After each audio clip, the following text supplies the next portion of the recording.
We're back.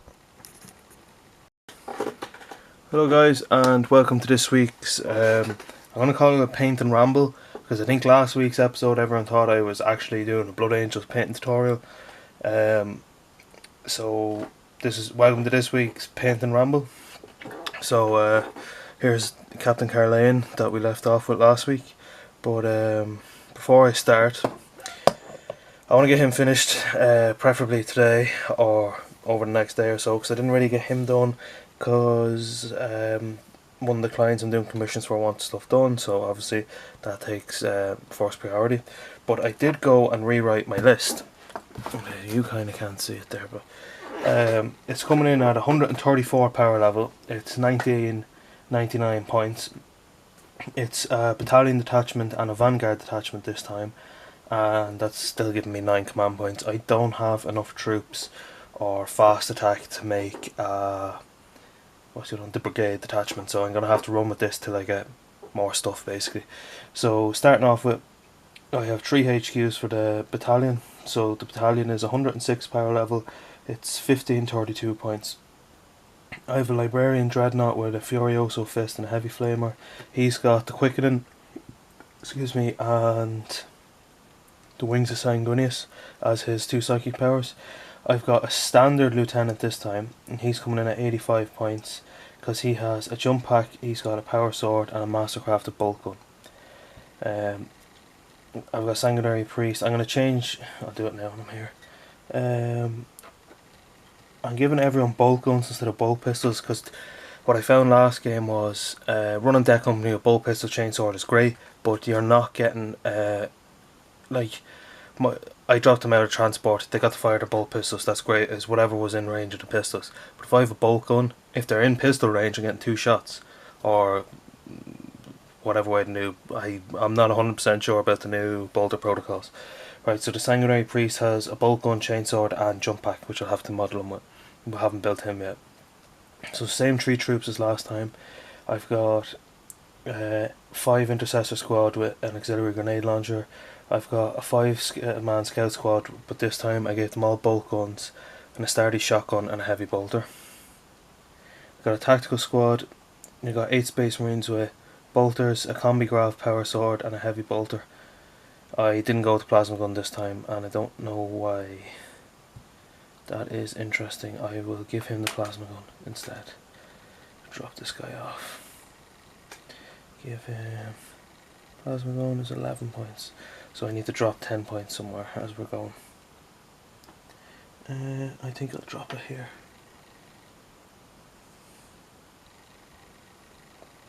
Yeah, that drops him 10 points down, which is fine because I can. So see here again, melee weapon, chainsword, no cost, fine. Range weapon, bolt gun, no cost. So you're just getting that extra range. So the first squad of deck company has 5 Marines, plasma pistol, power fist, bolt gun, power sword, and then the rest are bolt gun, chainswords, all with jump packs. The second unit is the same, bolt gun, power fist, bolt gun, chainsword, so and jump packs. Then I've got unit Sanguinary Guard, same loadout as last time, all with the Angelus bolt gun. I've got 1 power fist, 1 Encarmine axe, 2 Encarmine swords, and they all have their death mask. Then for my heavy support, I've got a Battle Predator with 2 heavy bolters. He has a Storm Bolter now and a Hunter Killer missile. I've got the Battle Predator with the Flamer loadout, and I gave him the Storm Bolter because it'd have the longest range. And then my Turret Predator, which now has a Storm Bolter as well, is a standard Predator with 2 last cannon sponsons, a Storm Bolter and a twin last cannon turret on the top. Now there's a kill shot stratagem you can use, which gives I think +1 to wound if you've 3 predators within 6 inches of each other, so I'm going to try and make use of that this time. Then for the Vanguard detachment, we've got 28 power level and it's 467 points. So I've got a Captain in Terminator armor, which is this chapo here. He's got his Thunderhammer and Stormbolter. Then I've got a 3-man aggressor squad with the Flamestorm gauntlets, Primaris Ancient. I went for something a little different this time. I'm going to pause this for a second, dig out this model, and then I'll show you. Okay guys, so the last model in this list is a Redemptor Dreadnought with 2 Fragstone grenade launchers, an Icarus rocket pod. Left arm ranged weapon is a heavy flamer, a Redemptor fist, and a right arm heavy onslaught Gatling cannon. And this here is my modelled version. As you can see, loads of him there. Hold on, let me zoom out. Oh, that's the wrong way. Slow zoom. So this, seeing as he's blue, is the easy to build Redemptor Dreadnought. So he comes stock with the heavy onslaught Gatling cannon and the heavy flamer. This bit here is from one of the, I think it's the Venerable Dreadnought kits. It's it goes on the assault cannon arm, like the right arm. I think that's off a Raven Guard kit. No, not Raven Guard. A Raven Wing kit. This is off a Raven Wing kit. This is a Dark Angels Terminator Storm Shield. Just put it on to make it look kind of angelic. And then this is the rocket pod from the Land Speeders. I think it's a... no, yeah, it's not Land Speeder Storm, that's the transport. So basically I just stuck it all on to make it look like he had the Icarus rocket pod. So that is the list, guys. So I'm going to put everything away again. I'm going to get myself set up for painting and then I'll come back to you. Okay guys, so in here you can see the web palette. I've got a picture of Captain Karlean up beside me. They have drilled out his bolter, and so have I. You can see it there in the massive blower. Okay, so yeah, so basically the plan, sorry, excuse my squeaky chair. The plan for the list is that instead of sinking, I think it was 300 and something points for the Land Raider, what I'm going to have this time is a lot more bodies on the ground. And what I mean by bodies on the ground is I'm going to be able to, I'm going to deploy 1 unit of the deck company on the table. For sure, I know that much. That's too watery. What that means is I can use the stratagem, I can't think of the name of it, but it allows me to move and advance the dead company as if it was the movement phase. So with jump packs I think they move 12 inches or something like that. So they'll be moving 12 inches and advancing. And what that means then is that's before the first battle round, I think is the actual wording on it. So then you have the first battle round where hopefully you get to go first, because otherwise that would not be too good. But basically you get to go first then, and you get to move and advance again. So you're getting the deck company way up into your opponent's face, and then you have the second unit in Deep Strike Reserve. I never put Captain Slangwinius in the list. That is a killer. What?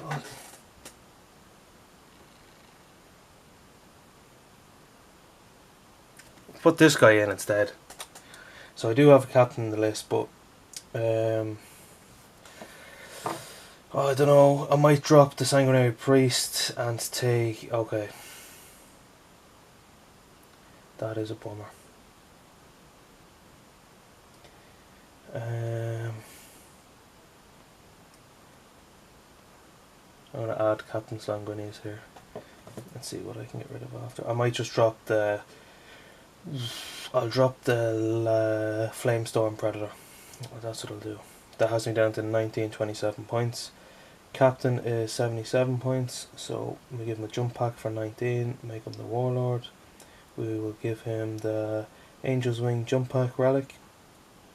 He will have a Thunderhammer for 21 points, and he will also have a Storm Shield for 10 points. He will not have his Mastercrafted Bolt Gun anymore.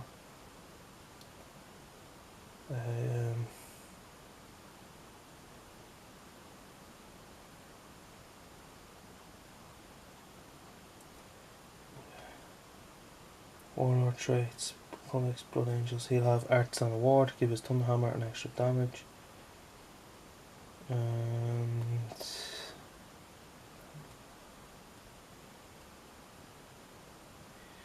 so that's only bringing me up to 1974 points. Okay, so what I'll do is I will give The Predator, a Hunter Killer Missile, brings me up to 1980.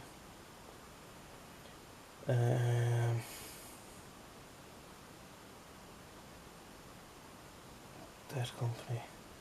Add 1 Death Company, brings it straight up to 2000 points, and that guy will have his jump pack, his bolt gun, and his chain sword.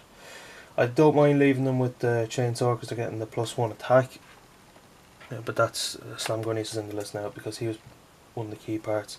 The idea is that I don't know why I put more brown on this. I don't think I even needed it. No, it doesn't look like I need it. The idea is that Slamgunius is running around with the Death Company to get reroll 1s, and then I have the Sanguinary Guard with a jump, or Sanguinary Priest with a jump pack. He's able to run around behind them to give him +1 strength. So they'll be up to strength 5, I think, is what they're up to then. They'll have +1 strength, +1 to wound rolls, and they'll be +1 attack on the charge. Reroll 1s because of the captain, and they will also get an extra attack because of the chainswords. So it's a nice wee bubble there of death action. I know what I was doing now. Yeah, so Slamgunius is going to be deployed on the board this time. And what I used last time was the orbital bombardment stratagem, which allowed my Gravis captain... No, I didn't get to use it. I wanted to use it, but I moved him, and you can't move him if you want to do this. And I had him set up in such a way that he couldn't see enough things to actually make it worthwhile, I think is what happened. So this time around, there's going to be no messing, and Slamgunius and a unit of Death Company are going to deploy on the board. That way Slamgunius can run up behind the Death Company. As long as one of them's within 6 inches, he'll be able to give them the reroll 1s, and the Lieutenant has a backpack. All Space Marines have a backpack. The Lieutenant has a jump pack as well, so I should be able to get them all jumping around as a super killer unit. The only thing that I don't like is it relies kind of a lot on the rerolls and stuff to get the extra damage potential, and I don't really want to lose that. But as long as the, well, unless your opponent has snipers, as long as the heroes or the characters are behind the Death Company, they shouldn't be able to be attacked or shot at.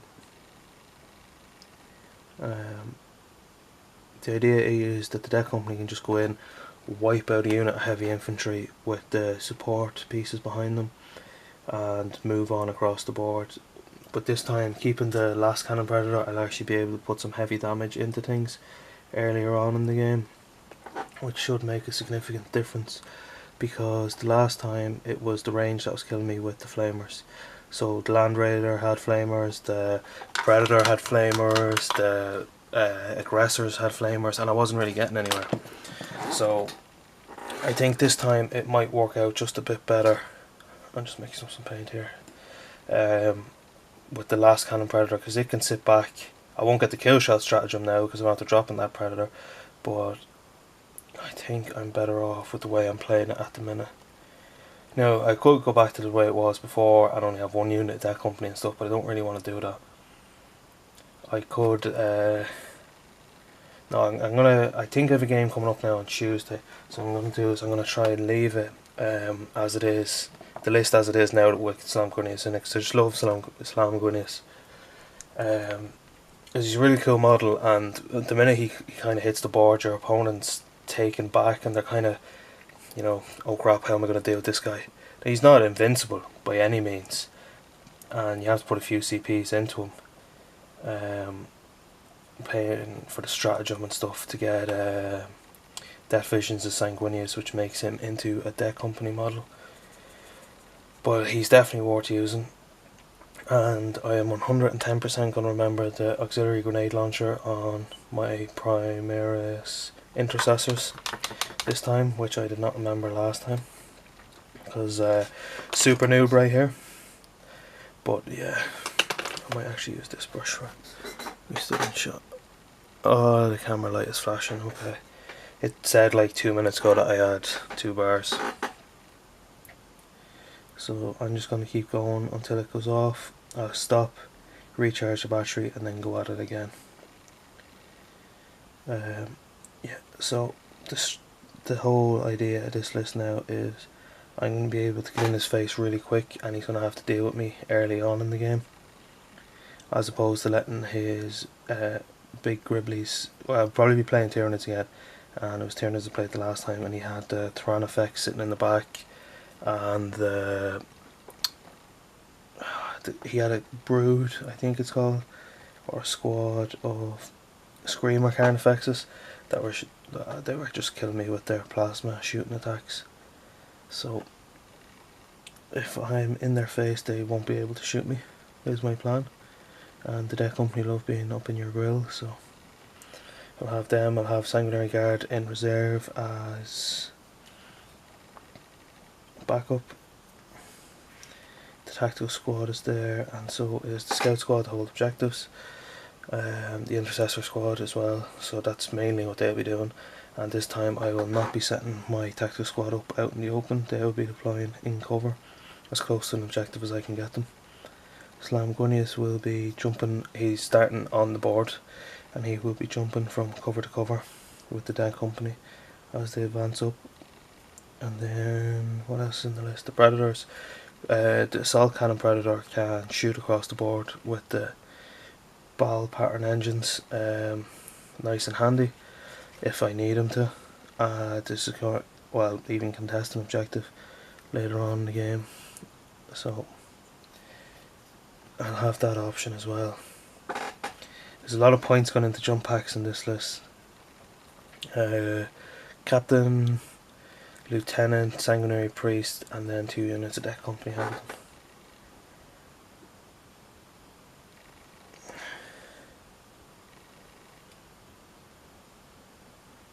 Yeah, I'm not very good at concentrating and talking, so sorry about the weird silences.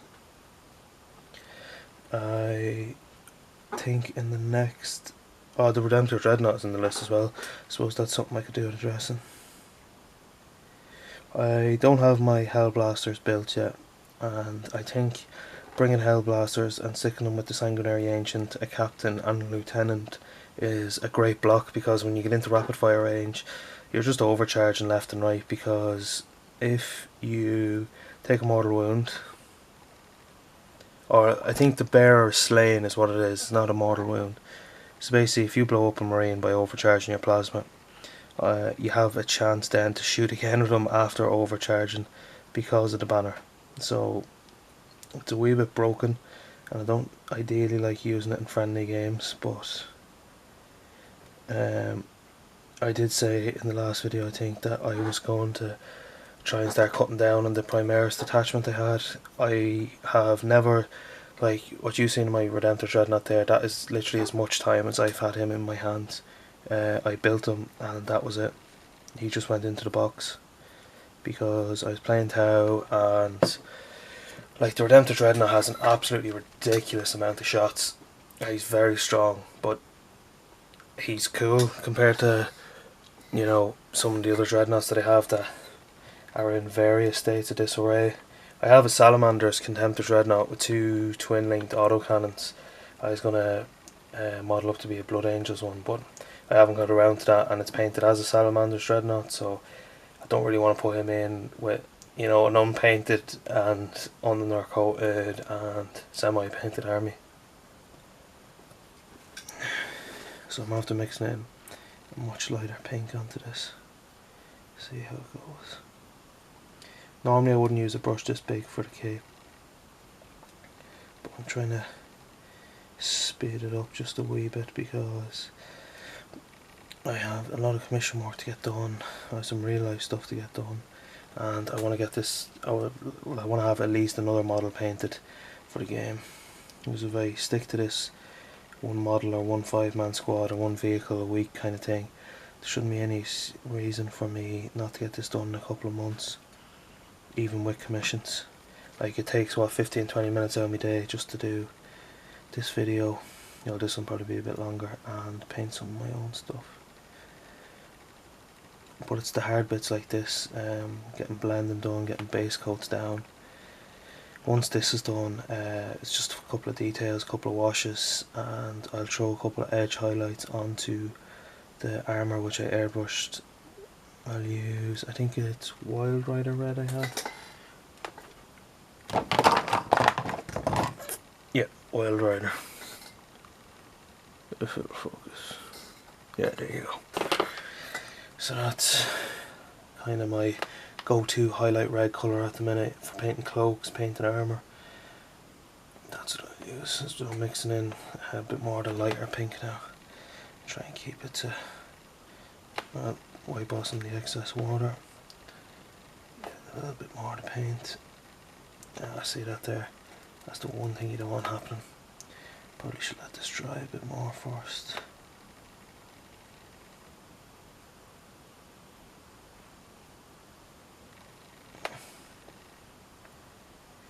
I'll build up another layer of this colour now once this one's properly dried and set, so I'm not pulling the paint off instead of putting paint on.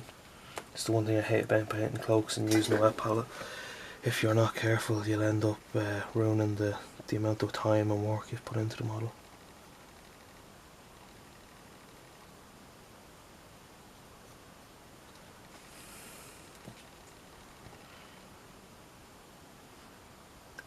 I might actually switch to a smaller brush to the top of his cloak.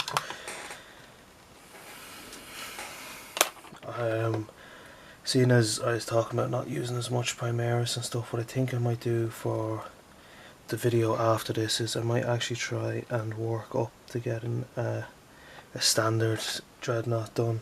Have a venerable dreadnought. I could convert up to have an actual librarian dreadnought and a Furioso dreadnought. So I say the Furioso dreadnought is very good, especially if you take the Magna grapple. I think it gives you plus 2 inches if you're charging a vehicle, so that's good.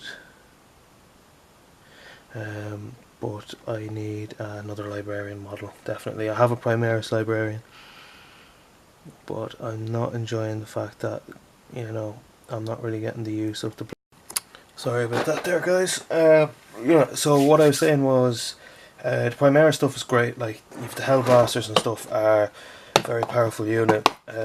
If you do the Hellblasters, a lieutenant, a captain and a banner, you basically have a blob that's rerolling ones to hit when you supercharge. You reroll wounds, and if they die you can fire anyway. So it's a very powerful unit. The only thing I don't like about it is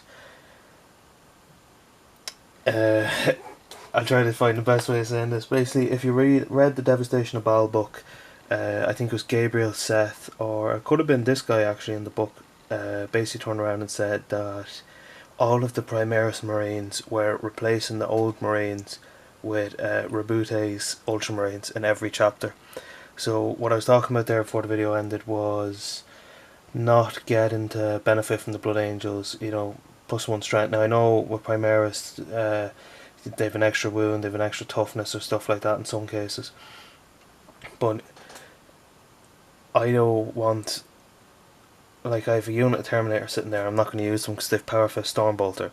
I made the decision during the week, I'm just going to break the arms off, give them all close combat weapons, roll them boys straight up in a Land Raider.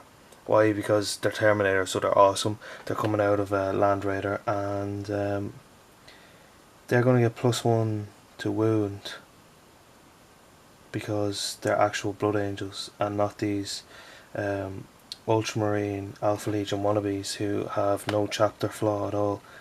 They can't, you know, they don't see Horus when the Red Taurus gets them, and then it leads on to the Black Rage, and they're not running around trying to, you know, just kill everything and tear tanks apart and stuff like that. They're just like, I'd say that there's a serious segregation within the chapter ever since the Primaris came along. Now I know it's kind of kept the chapter alive and whatnot, but I'd say it's like, you know, Well, I imagine it's like one football team versus another, like they're completely segregated and they rarely talk unless absolutely necessary for chapter business, because they're looking at these guys going at any second these guys could potentially freak out and just rip a building apart.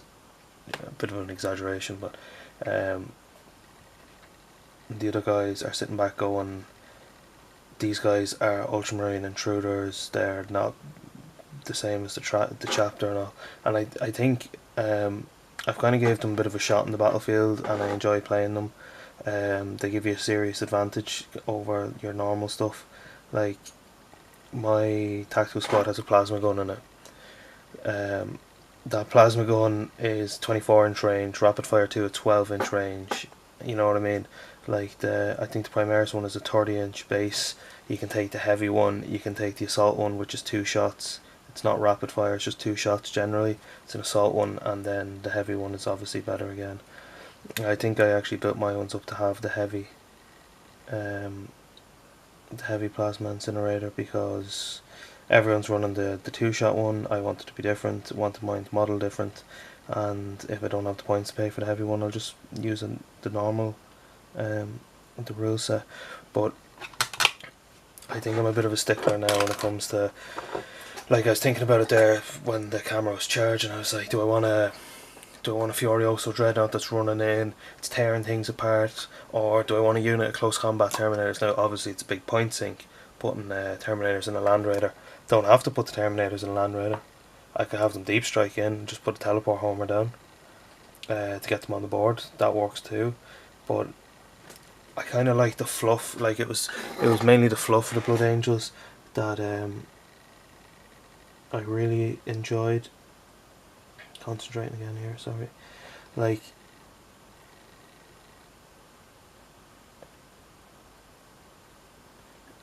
don't get me wrong, I love the Primaris models, and I've already put my order in at my friendly local gaming store for Shadow Spear.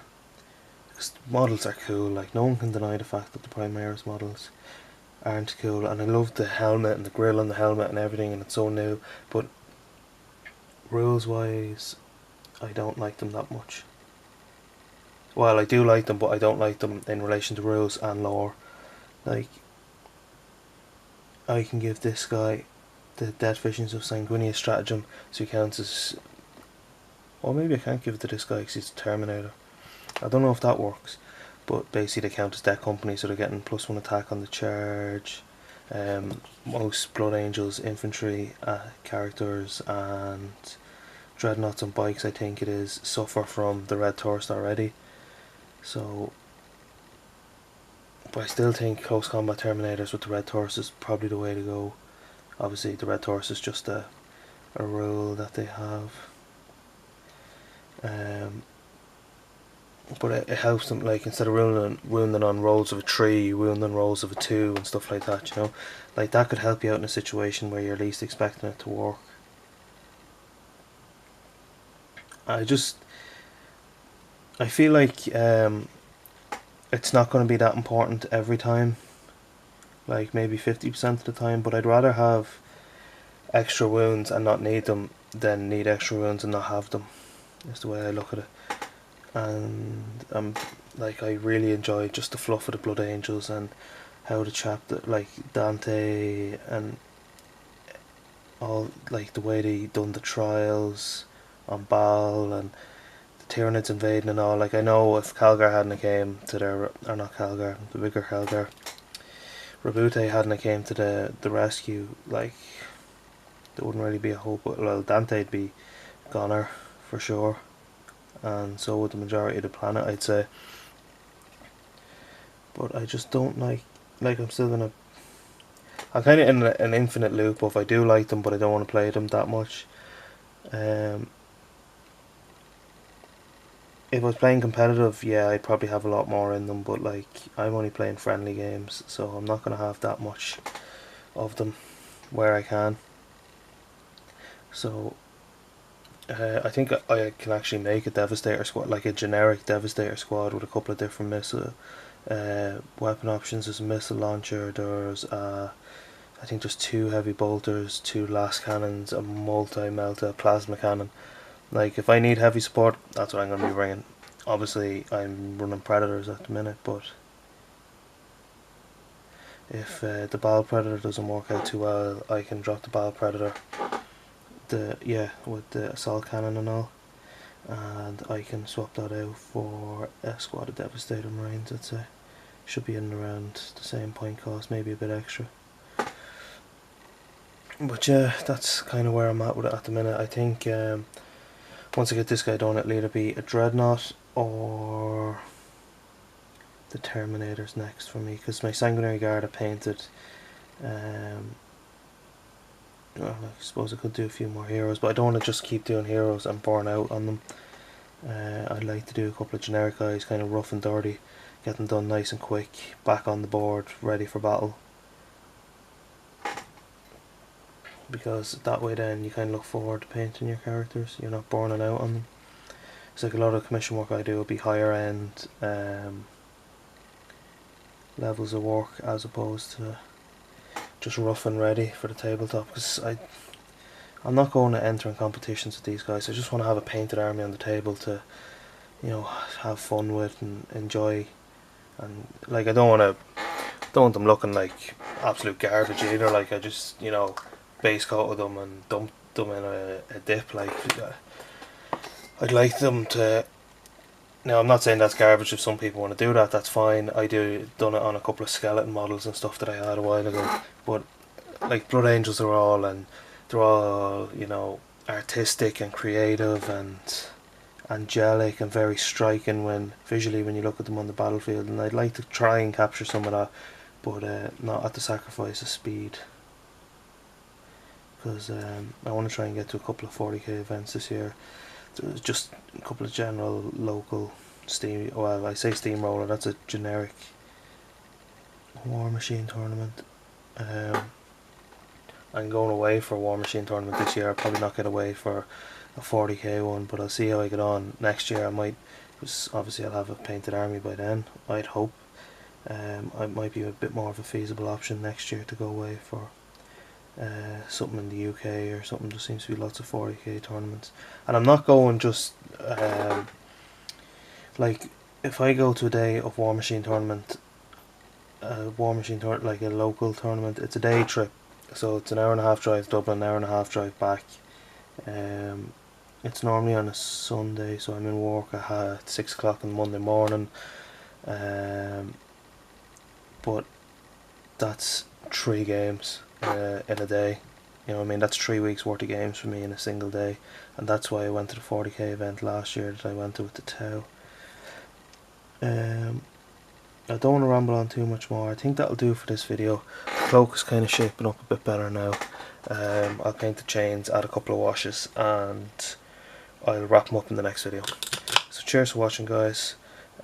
Please like, comment and subscribe, and we'll see you for the next Paint and Ramble.